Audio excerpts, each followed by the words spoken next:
ഇന്ന് മത്തൻ സ്പെഷ്യൽ ഒഴിച്ചുകൂട്ടാൻ റെസിപ്പിയാണ് മത്തങ്ങ പച്ചടി. മത്തങ്ങ എടുക്കുക, വീഡിയോയിൽ കാണുന്ന പോലെ ഇങ്ങനെ കട്ട് ചെയ്തെടുക്കുക. എന്നിട്ട് മത്തങ്ങയ്ക്ക് സമത്തിന് വെള്ളം എടുക്കുക, ഉപ്പും മഞ്ഞൾപ്പൊടിയും ഇട്ട് ഇതൊന്ന് തിളപ്പിക്കുക. ഇതിൻ്റെ അരപ്പിന് വേണ്ടി അരമുറി തേങ്ങ, 3 ചെറിയ ഉള്ളി, 1/2 സ്പൂൺ മുളക് പൊടി ഇവ നന്നായിട്ട് മഷി പോലെ അരച്ചെടുക്കുക. ശേഷം അതിലേക്ക് 1/4 സ്പൂൺ കടുക് കൂടിയിട്ട് 2 വട്ടം മിക്സിയിൽ കറക്കിയെടുക്കുക. മത്തങ്ങയുടെ വേവ് ചിത്രത്തിൽ കാണിച്ചിരിക്കുന്നത് പോലെയാണ്, ഇതുപോലെ വെന്തുടയണം. അപ്പോൾ എല്ലാ കഷ്ണങ്ങളും ഇതുപോലെ ഒരു തവി ഉപയോഗിച്ച് നമ്മളിങ്ങനെ മൊത്തത്തിൽ അതിനെ വെന്ത് ഉടച്ചെടുക്കണം.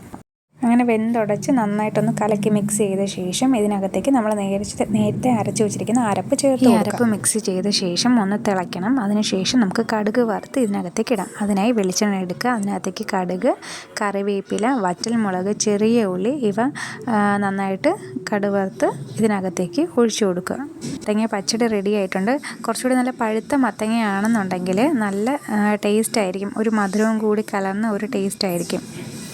ചോറിനോടൊപ്പം ഒഴിച്ചു കൂട്ടാൻ പറ്റുന്ന വളരെ നാടൻ ഒരു റെസിപ്പിയാണ്. എല്ലാവരും ട്രൈ ചെയ്യുന്നു. മുതിർന്നവർക്കും കൊച്ചുകുട്ടികൾക്കും ഒരുപോലെ കൊടുക്കാൻ പറ്റുന്ന ഈ റെസിപ്പി ദഹന പ്രശ്നങ്ങൾക്കും വളരെ നല്ലതാണ്.